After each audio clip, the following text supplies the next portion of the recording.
esse texto de Gênesis capítulo 22, quando Deus colocou Abraão à prova e pediu que Abraão pegasse seu filho Isaac e sacrificasse a Deus no holocausto. O texto diz que o que Deus disse a Abraão foi assim. Versículo 2 diz: toma teu filho, o teu único filho Isaque, a quem amas, e vai à terra de Moriá, oferece-o ali em holocausto, sobre um dos montes que eu te mostrarei. O curioso aqui é que os sacrifícios, o sistema sacrificial de Israel, ele só seria instituído muitos anos depois, né? Na palavra de Deus aparece no início do livro de Levítico, e lá são ao menos, o livro começa com descrição de sete tipos de sacrifícios diferentes, e o primeiro deles é o holocausto. Mas é curioso que só lá foi efetivamente instituído o holocausto, e aqui já faz menção a ele, muitos anos antes. E a coisa mais interessante desse holocausto é que era um sacrifício que não era pelo perdão de pecados, vamos dizer assim, né? Havia também os sacrifícios específicos a respeito do perdão de pecados, né? O holocausto era um sacrifício exclusivamente para agradar o coração de Deus. Era algo exclusivamente para a satisfação de Deus. Tanto é que do holocausto, aquele que sacrificava, o sacrificante, ele não participava em nada, a não ser imolar o animal, cortar, lavar e pôr fogo. Tudo era queimado, né? E aí aquilo subia como aroma agradável a Deus, né? Um aroma suave ao Senhor. Então o holocausto era alguma coisa exclusivamente para satisfazer o coração de Deus. É curioso que aqui, quando Deus pede a Abraão que ofereça seu filho, provavelmente porque Isaac foi ocupando espaço no coração de Abraão maior do que deveria, né? O que ele pediu foi: olha, oferece-o por holocausto. É como se ele dissesse: olha, oferece alguma coisa para mim, algo que me satisfaça, algo que me atenda, algo que me agrade, algo que esteja à minha altura, vamos dizer assim, né? E talvez de tudo que Abraão tivesse, o mais importante, o mais alto, o mais sublime fosse o seu próprio filho, né? E é curioso que Deus diz: o teu filho, o teu único filho a quem amas. A essas alturas Abraão já tinha outros filhos, mas esse era o único filho da promessa, o único filho que efetivamente contava para Deus. Era o filho que Deus havia dado a ele, né? E ele disse assim: oferece-o por holocausto, aquele filho a quem tu amas. Essa é a primeira menção na Bíblia toda de amor, e é o amor que caracteriza o amor de Abraão pelo seu filho Isaque. E não é muito difícil a gente continuar lendo o texto, e até mesmo aqui a gente percebe que é um texto paralelo, né, ao amor do pai pelo seu primogênito, seu unigênito filho, né? Mas a Bíblia diz que, apesar de que Deus certamente amava seu filho unigênito, ele também amou o mundo de tal maneira que ele deu esse filho unigênito, né? Assim como ele havia pedido a Abraão que oferecesse a Isaac por sacrifício, por holocausto. E o curioso, o texto nos diz que eles começaram a andar. Esse Monte Moriá é precisamente onde está o templo, né? Onde esteve o templo de Salomão, e hoje onde estão as mesquitas, ali em Jerusalém. E até um certo ponto eles foram juntos com os servos de Abraão. E quando ele viu o monte ao longe, ele disse: bom, daqui em diante vou só eu e o rapaz, só eu e Isaac. Então ele disse para os seus servos: vocês me aguardem aqui, né? Nós iremos, e depois de termos adorado, voltaremos para vós outros. Muito bem, e começam a subir, né? Abraão, Isaac. Isaac não era uma criança. Isaac já tinha, certo, ao menos 20 anos. Há quem diga que ele tivesse 33. Especulações, mas certamente era um jovem crescido, forte fisicamente, e Abraão 100 anos mais velho do que ele, um ancião, né? Isaac poderia ter escapado a qualquer instante, né? Abraão não tinha como correr atrás dele, mas aprove Isaac, né, subir com seu pai. E em certo momento ele fez a seguinte pergunta para o seu pai.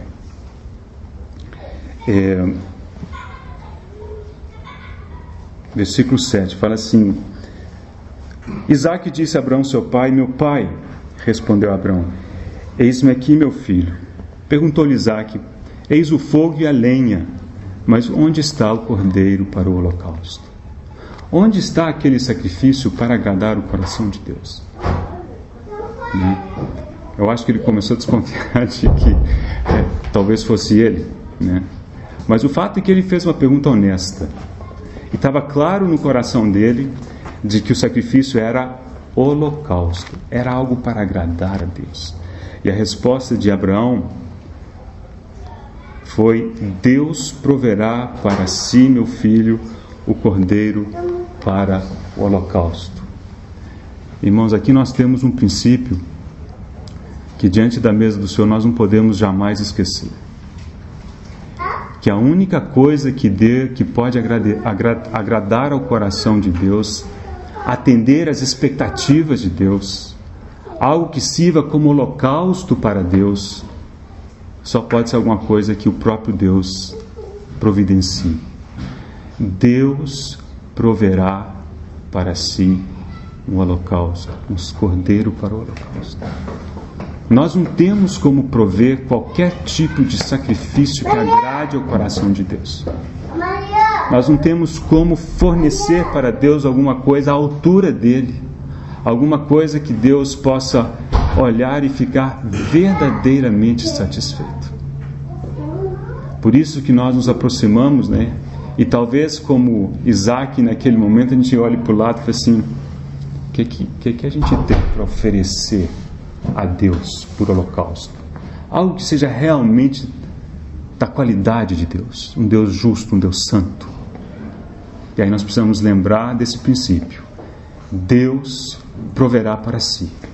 Às vezes nos frustramos porque nós ficamos procurando em nós mesmos alguma coisa para o Senhor, ou procurando nos outros alguma coisa para oferecer ao Senhor.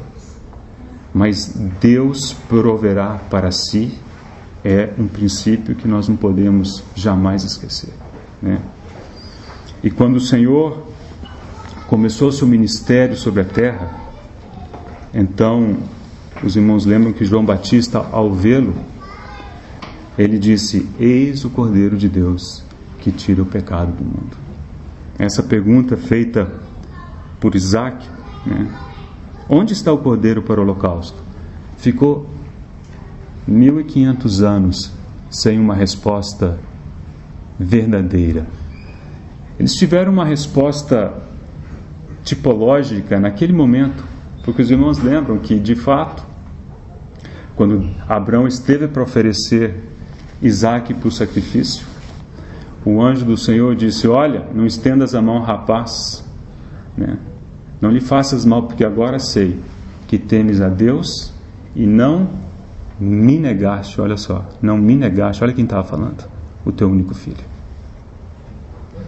E diz que Abraão, voltando-se, viu ali atrás, preso nos arbustos, um carneiro, preso pelos chifres. Então foi que ele tomou aquele carneiro e o ofereceu por holocausto a Deus. Naquela ocasião, Deus proveu um animal, mas apontando para o dia em que ele mesmo providenciaria o verdadeiro cordeiro. E coube a João Batista fazer essa observação, fazer essa vinculação. Ao ver o Senhor, disse: esse é o Cordeiro de Deus que tira o pecado do mundo. Irmãos, nós não temos qualquer outra coisa para nos fazer chegar diante de Deus tranquilos, a não ser o sacrifício do nosso bendito Senhor. Amém. Ele é o Cordeiro de Deus, que tira o pecado do mundo. Ele é o Cordeiro que Deus providenciou para si mesmo, para satisfazer o seu próprio coração, né? Ao ver o sangue, ao ver o sacrifício, Deus fica satisfeito.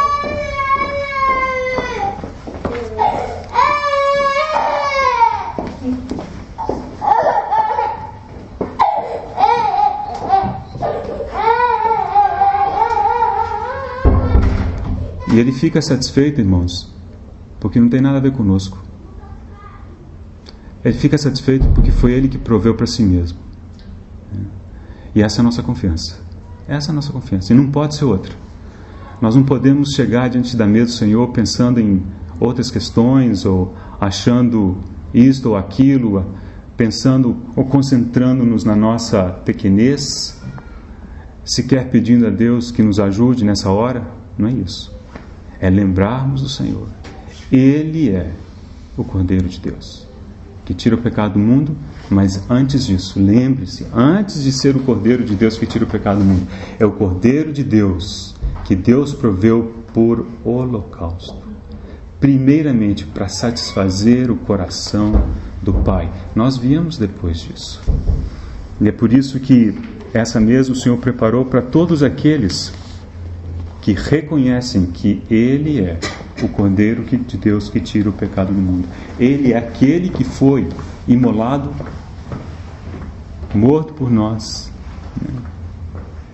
Ele foi moído pelas nossas iniquidades, traspassado pelas nossas transgressões, como diz Isaías. Então é um momento para aqueles que creram no Senhor, para aqueles que se entregaram a Ele, aqueles que são seus discípulos. Esses são todos convidados.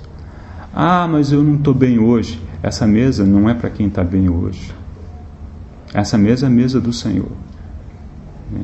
E Ele satisfez o coração do Pai.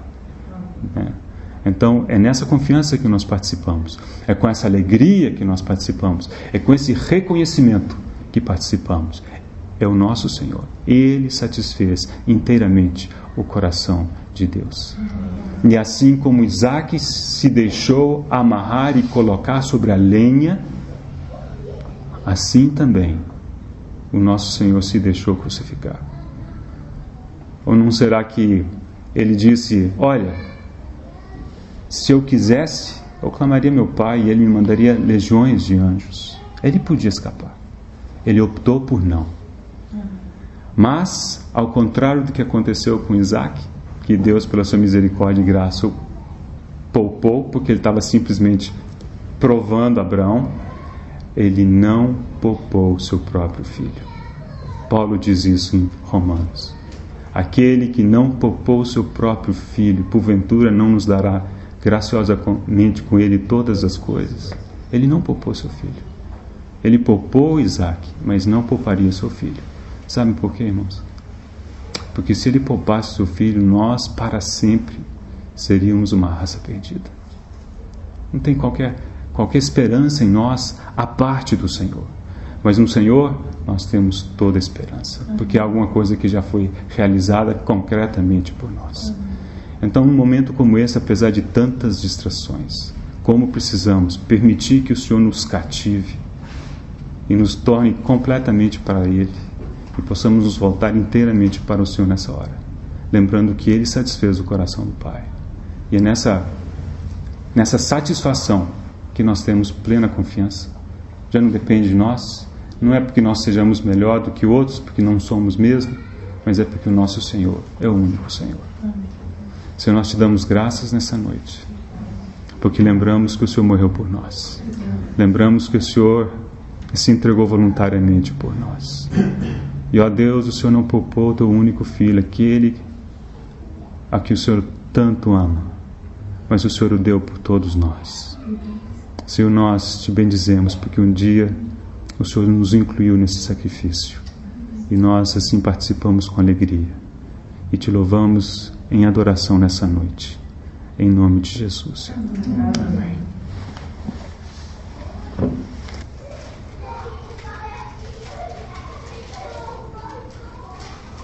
Bom, irmãos, nós temos nesses vários sábados, né, que antecederam este, considerado, obviamente, estimulados por aquilo que Pedro escreve, consideradas questões importantes, não necessariamente um estudo específico da epístola. Você vai ter que mudar isso rapidinho daqui a pouco. Então, nós temos mais recentemente considerado a questão da graça, né? E obviamente estimulados por aquilo que nós temos lido, né? na Epístola de Pedro. Dois aspectos importantes, não apenas os dois únicos, né? Mas a graça e o pleno conhecimento do nosso Senhor Jesus, né? Como essas duas coisas elas estão fortemente ligadas. E como eu já compartilhei com os irmãos antes, eu sempre me lembro disso, né, do irmão Steven, sempre que ele vai compartilhar, e normalmente depois do momento de partir o pão, é muito difícil, né, porque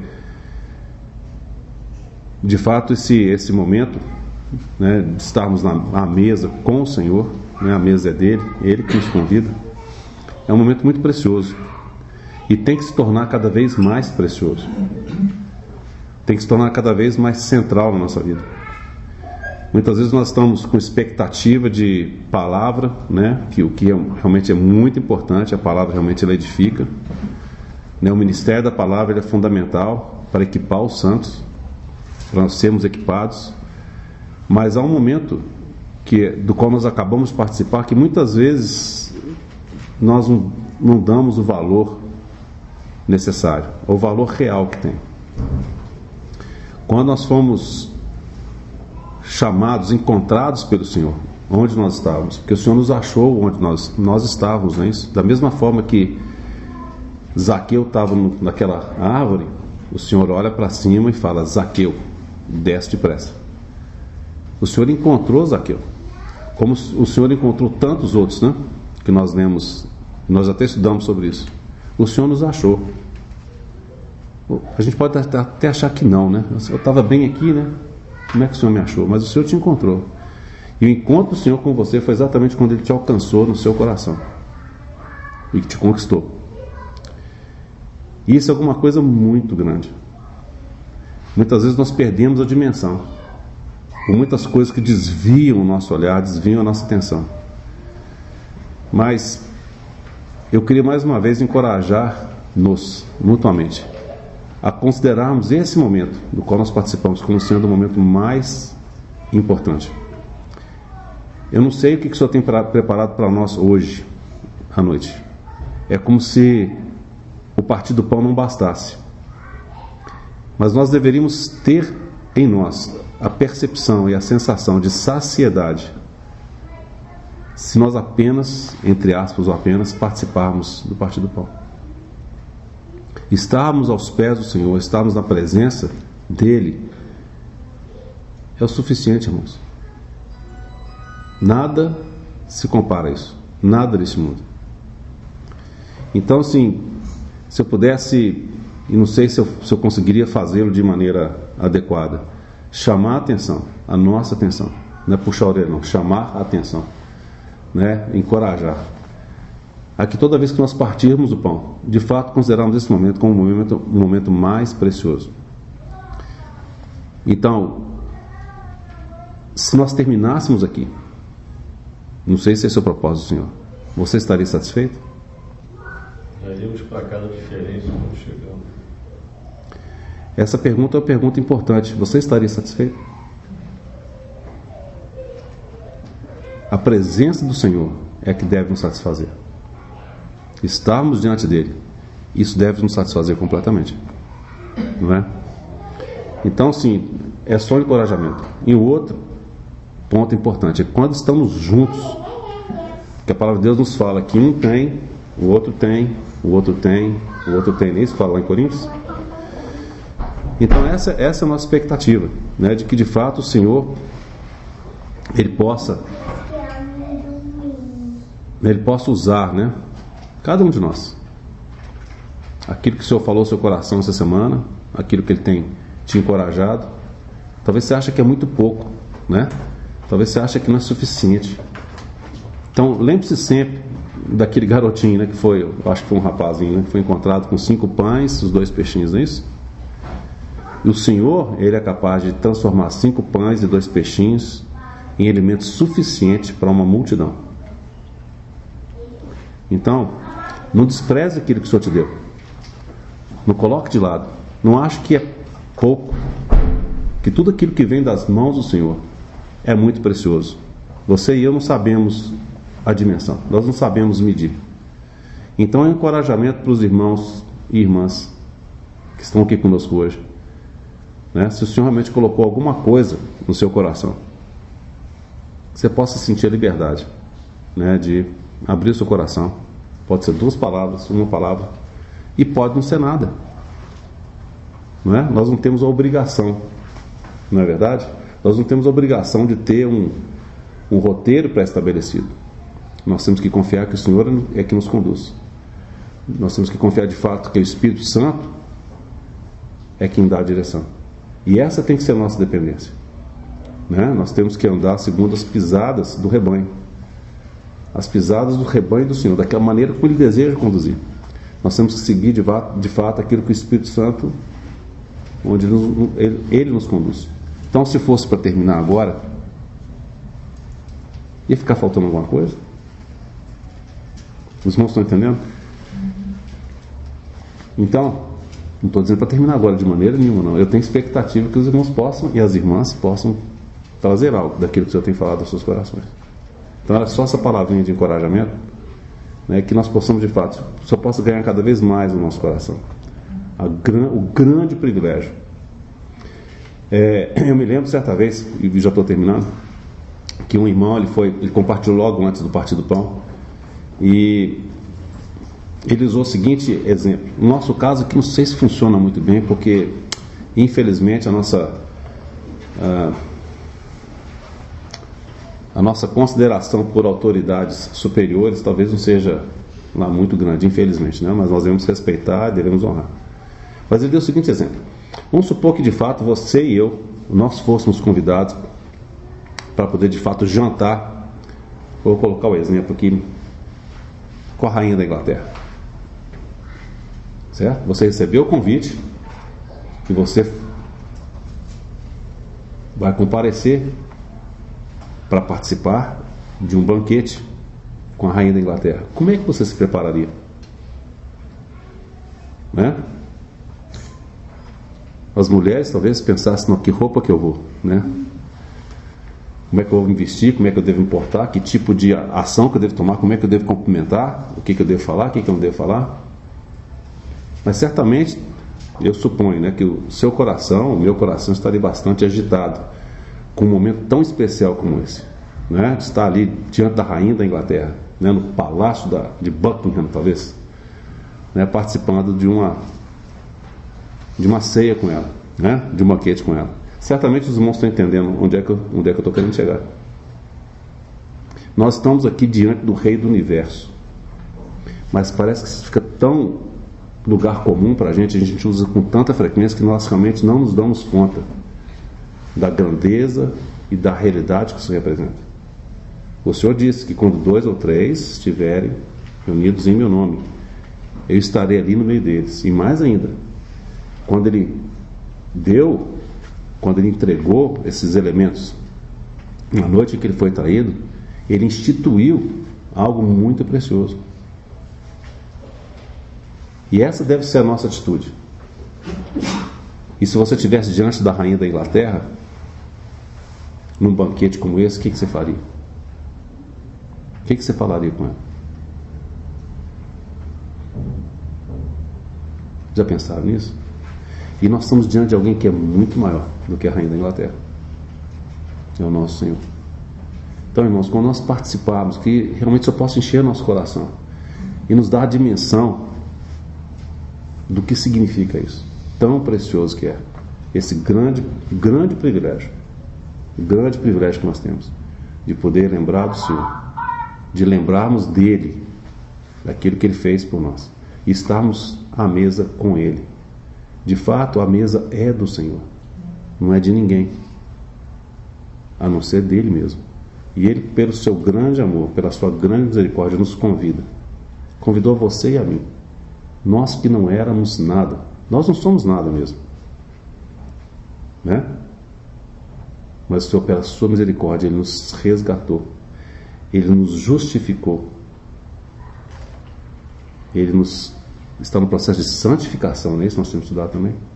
E o alvo que Ele quer chegar conosco é de nos glorificar. Então, é isso que o Senhor tem feito por nós. É alguma coisa muito grandiosa. Então, irmãos, que isso possa encher os nossos corações. Ainda que não haja ministério da palavra, né? Ainda que não haja compartilhar, que isso possa encher os nossos corações. Que esse possa ser o propósito de estarmos juntos, de lembrarmos do Senhor. E ao lembrarmos dele, isso de fato encheu o nosso coração, encheu os nossos olhos, saciar a nossa sede, a nossa fome do Senhor.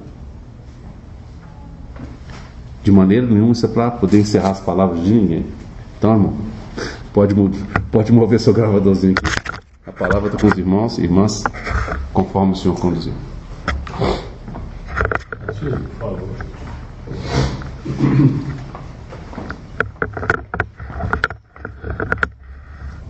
Eu convidaria os irmãos a abrir em 2 Pedro, capítulo 2.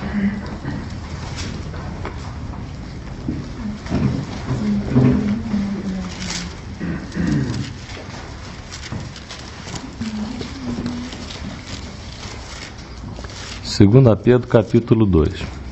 Eu vou ler só os 3 primeiros versículos, depois eu vou comentar por quê dessa leitura. Assim como no meio do povo surgiram falsos profetas, assim também haverá entre vós falsos mestres, os quais introduzirão dissimuladamente heresias destruidoras, até o ponto de renegarem o soberano Senhor que os resgatou, trazendo sobre si mesmos repentina destruição, e muitos seguirão as suas práticas libertinas, e por causa deles será infamado o caminho da verdade.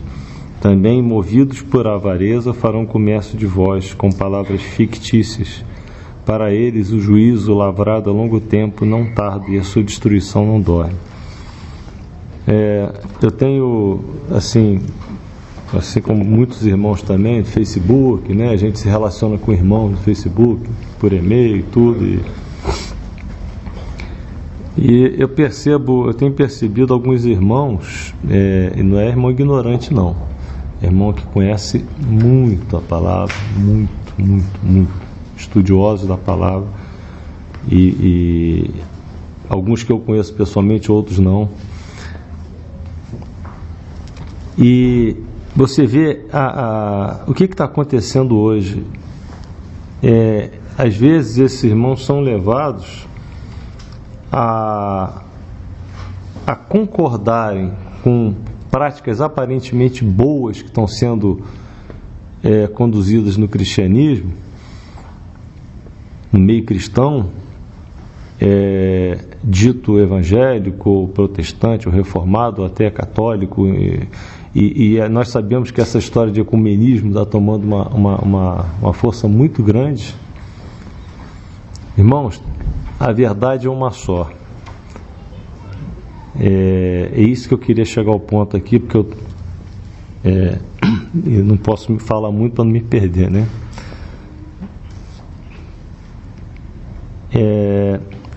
Existiram vários cordeiros, como foi falado hoje ali, né, pelo irmão Luiz. Vários cordeiros existiram ao longo da história, mas todos figuram de um único cordeiro. Só tem um cordeiro que foi aceito pelo Pai, que é o nosso Senhor Jesus Cristo. Existiram vários sumos sacerdotes, onde Arão é a figura mais proeminente, né? Mas só tem hoje, todos eram figuras de um sumo sacerdote. 1 Timóteo capítulo 2, versículo 5, só um mediador entre Deus e os homens, Cristo Jesus homem. Eu estou falando coisas óbvias, né? Alguns podem estar se perguntando, por que ele está falando isso? Isso é uma coisa tão óbvia. Irmãos, eu ouvi de um irmão desses que eu estou comentando, que me surpreendeu, que de forma alguma não é ignorante na palavra, considerar a questão de haver uma intercessora, entre aspas, né? Nós sabemos muito bem dessa suposta intercessora, dessa idolatria que tem, né? E dita mãe de Deus, né? Na verdade, Deus não tem mãe. Mas esse irmão falou que isso é uma questão secundária, que nós devemos olhar as coisas positivas que os outros segmentos do cristianismo estão propondo ou praticando. Temos que olhar aquilo que nos une e deixar essas questões secundárias de lado. E aí eu respondi: irmão, isso não é secundário, isso é fundamental. Por quê? Há um só mediador, nós temos apenas um sumo sacerdote, isso é inegociável. Se chegar alguém, algum grupo, algum irmão, com tudo perfeito, que você concorde, que seja bíblico na sua interpretação, na sua avaliação, mas que ele coloque um senão, que a nossa justificação, a nossa santificação depende de Cristo, do sacrifício dele, e mais alguma coisa, afaste-se desse irmão. Ou então tenta conversar com ele. Às vezes ele está fazendo isso por ignorância, enfim, ele aprendeu assim, né? Um irmão, uma irmã, a gente conversa, né? E tenta chegar. Mas se for uma coisa assim realmente sistemática, afaste-se, porque não vamos ceder ao ecumenismo. Isso aí é coisa do diabo, desculpe a franqueza, é coisa do demônio, porque a coisa não acaba no versículo 1. Introduzirão dissimuladamente heresias destruidoras. Aí vai chegar uma hora, como chegou hoje em certos segmentos do dito cristianismo.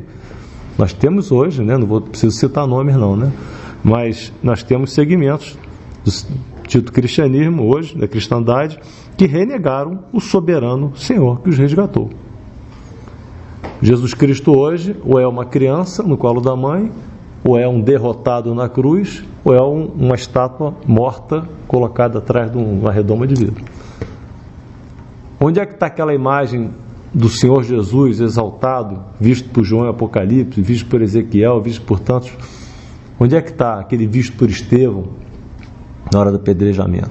Isso não é, né? E infelizmente, se fosse restrito só a esse segmento, mas não é. Hoje você precisa de crer em Jesus Cristo como seu Salvador, professar Ele como seu Senhor e Salvador, né? Mas você precisa de também ter um copo d'água em cima não sei aonde, você precisa subir no monte para isso assim assado, você precisa, enfim, tem mentiras que são aberrações, que estão sendo faladas por aí, que a gente aqui, eu acredito que a maioria de nós nem liga a televisão talvez para ver essas porcarias, desculpe a expressão foi, né? Mas para ver essas coisas. Mas tem outras coisas muito sutis, muito sutis. Você precisa de uma formatação, você precisa estar orando de uma certa forma, reunindo de uma certa forma, e a gente perde a liberdade do Espírito. E quando perde a liberdade do Espírito, a gente perde a instrução, que é o Espírito, que é a unção que nos ensina, e a gente acaba sem saber. Não é à toa que a palavra diz, e até eu gostaria que se algum irmão me ajudasse, eu não sei onde está, né? Que nos últimos dias, se os tempos não fossem abreviados, não sei se é Mateus 24, não sei, que até os eleitos serem enganados. Se possível fosse, até os eleitos serem enganados, mas o Senhor vai abreviar esse tempo, né? Os eleitos não serão enganados, porque vão acontecer coisas que aparentemente são de Deus, e estão acontecendo aos nossos olhos hoje, né? E muitos seguirão suas práticas libertinas. A gente pensa em prática libertina, uma coisa assim muito grosseira, mas começou lá com uma pequena um pequeno desvio, né? Então eu estou falando tudo isso porque colocando os irmãos, exortando, é inegociável a autossuficiência do sacrifício do Senhor Jesus, é inegociável Ele, hoje, como nosso sumo sacerdote, o único mediador, intercessor, mediador entre Deus e os homens, né? e o único sacrifício válido, não precisa de mais nada. É o pacote completo da nossa salvação do nosso espírito, da nossa alma e a redenção do nosso corpo no futuro. É um pacote completo que nós recebemos do momento que cremos. E do momento que ele foi assunto ao céu e derramou seu espírito, não precisa de mais nada, né? E vem um segundo batismo no espírito, e vem um terceiro não sei o que, não precisa, irmãos. Nós temos toda a suficiência em Cristo, né? Então, é essa exortação que eu queria falar, porque além de estar escrito aqui, eu percebi essa semana, fiquei muito triste com essa situação, né? Mas enfim, são irmãos também amados que defendem isso, mas, né? Quer falar isso? Eu quero deixar um versículo para os irmãos. Não, por favor. Rapidinho. Salmo 57, verso 12. E pensando na graça, e aí talvez eu vou até responder a pergunta do Mário. Viu, Mário? Não era para responder, não, eu vou responder. Em relação à rainha da Inglaterra, eu acho que o que acontece, pelo menos comigo eu posso dizer, é que a presença do Senhor é algo tão maravilhoso, é tão delicioso, é tão extraordinário, que a intimidade que eu tenho com Ele jamais teria com a rainha da Inglaterra. Então é muito mais gostoso estar na presença do Senhor que qualquer outro lugar. E eu estava pensando na graça essa semana, que eu recebi porções extras de graça, e aí o Senhor me levou para esse Salmo 57, verso 2, que ele diz na minha versão: clamarei ao Deus Altíssimo, ao Deus que por mim tudo executa. Eu confesso que eu fiquei até sem graça quando eu recebi isso, porque eu parei para pensar e falei: tudo executa, tudo. Esse é o Senhor, Ele já executou, né? Tudo. Nós não temos necessidade de mais nada. Ele é completo em si mesmo e é completo para nós. E a graça é uma pessoa. Ele é a nossa graça, né? Ele é a graça. E a companhia dele, tê-lo ao nosso lado, nós temos essa liberdade de chegarmos diante do Deus Altíssimo, Todo-Poderoso, a hora que a gente quiser, o momento que a gente quiser. Se quiser passar o dia inteiro diante do Senhor, está aberto o caminho, a gente pode. Ele é muito mais do que uma ideia, do que um pensamento. Ele é uma pessoa e que nos faz companhia 24 horas por dia. Isso é graça. Isso é algo que é um Deus Altíssimo, que por mim tudo executa. A verdade é que a gente se perde mesmo no meio nas nossas coisas do dia a dia, no meio de tanta bobagem, de tanta mentira, de tanta, sei lá, que a gente escuta. Mas o que a gente precisa, a gente já tem. Todos nós aqui, todos nós que um dia confessamos o nome do Senhor, nós temos o que nós precisamos, que é a pessoa do Senhor Jesus. Amém. E isso é algo, é tão esplendoroso, nos enche de alegria. E aí quando o irmão falou estaríamos satisfeitos, né? Na verdade, eu acho que essa deveria ser a nossa constância, né? Porque nós temos quem nos satisfazer. E quanto mais perto a gente estiver do Senhor, mais satisfeito a gente vai estar. E como a graça é uma pessoa, voltando ao que João Batista falou, importa que eu diminua e que ele cresça. Quanto mais essa graça crescer dentro de nós, quanto maior for o nosso conhecimento do Senhor, que é o que diz em 2 Pedro, né? No finalzinho, maior vai ser a nossa satisfação. E essa satisfação, o que mais me impressiona, é que ela primeiro está no coração do Senhor. Ele quer essa satisfação. É esse tipo de vida que Ele tem para nós, em abundância, de regozijo, de alegria, de paz, de gozo no Espírito Santo. E eu queria deixar isso só com os irmãos. clamarei ao Deus Altíssimo, seja qualquer momento, bom, ruim, médio, qualquer hora, qualquer lugar. Isso é que é mais extraordinário. Nós temos acesso ao Senhor em qualquer lugar que nós estivermos. E clamarei ao Deus Altíssimo, ao Deus que por mim tudo executa. Esse é o Senhor. E Ele quer ter esse relacionamento conosco, essa intimidade, essa comunhão, essa história de amor que Ele tem desenvolvido conosco. Amém. Aproveitar que eu estou do lado da Flávia, desde que a gente sugeriu, né? Foi sugerido. Com licença aqui, mas a Flávia privou alguns irmãos de escutarem uma coisa. Só quem veio aqui. Desde que foi sugerido para a gente estudar sobre graça, eu já estava assim, com isso, né, no meu coração e tudo, eu comecei a fazer uma busca na chave bíblica lá de casa, da palavra graça na Bíblia, né, no Novo Testamento e no Antigo Testamento.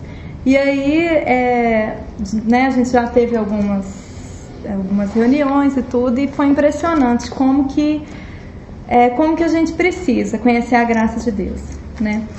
No Antigo Testamento, até anotei aqui e separei, eu achei em algumas traduções algumas palavras diferentes para a palavra graça, né? Aí só para os irmãos saberem, né? Com certeza muitos já sabem. Uma das traduções, graça pode ser traduzida como benevolência, favor e bondade. Eu não sei qual que é a melhor ou pior tradução, mas para mim ampliou muito, né? Porque nesse contexto que aparece essa palavra graça, né? Benevolência, favor e bondade, é um contexto de salvação, né? Ou do favor do Senhor, igual Noé, Davi, né? Pessoas que alcançaram o favor do Senhor, né? Simplesmente foram agraciados, foram favorecidos. E isso me lembrou muito que a gente estava falando, né? Que a gente é salvo pela graça, né? E continuando, aí eu fui vendo que graça também, em algumas traduções, é sem custo mesmo, né? De graça. E em outras aparece como amor leal, amor infalível, amor fiel, né? E nesses contextos num contexto de luta, né? De necessidade de socorro, necessidade de confiança no Senhor.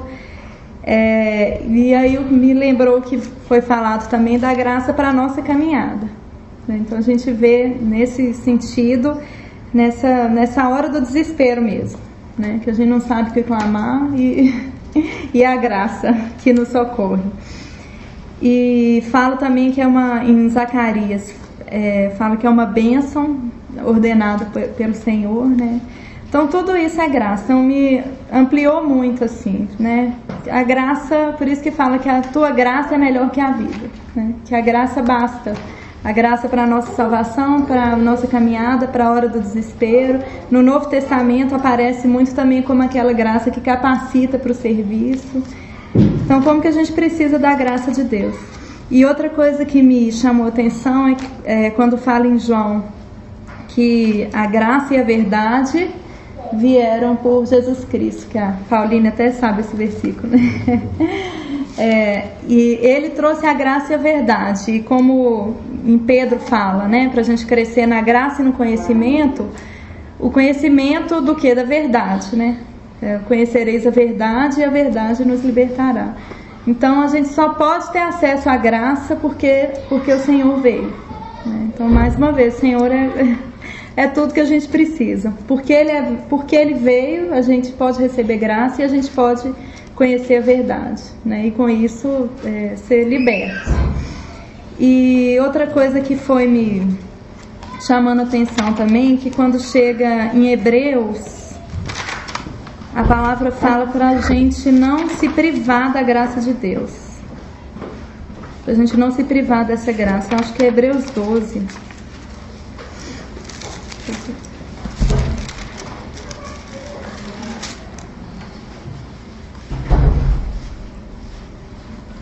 Hebreus 12:15. Fala: cuidem que ninguém se exclua da graça de Deus, que nenhuma raiz de amargura brote e cause perturbação, contaminando muitos. E depois eu fiquei alguns dias pensando assim, como que a gente pode se excluir da graça de Deus, né? Como que a gente poderia, como que isso poderia acontecer. E até perguntar em alguma reunião, mas eu falei, não, eu vou fazer uma experiência, eu vou perguntar para o Senhor, vou ver se Ele graciosamente me responde. E eu fui pensando, gente, mas eu não quero me excluir dessa graça. E o que a gente pode fazer para se excluir dessa graça, né?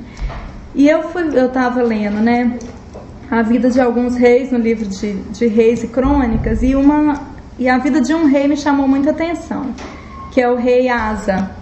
Que o rei Asa, a Bíblia fala que ele seguiu o Senhor, ele agradou o Senhor, mas que chegou num determinado momento lá do reinado dele, que ele fez uma aliança com o rei, que não era para ter feito. Depois o Senhor fala claramente que não era para ter feito, e ele foi repreendido por isso.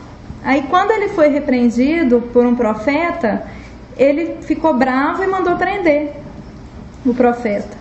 E depois disso, assim, você vê que o negócio declinou. Ele teve uma doença dos pés e não pediu a ajuda do Senhor, pediu a ajuda só dos médicos, né? Só dos médicos.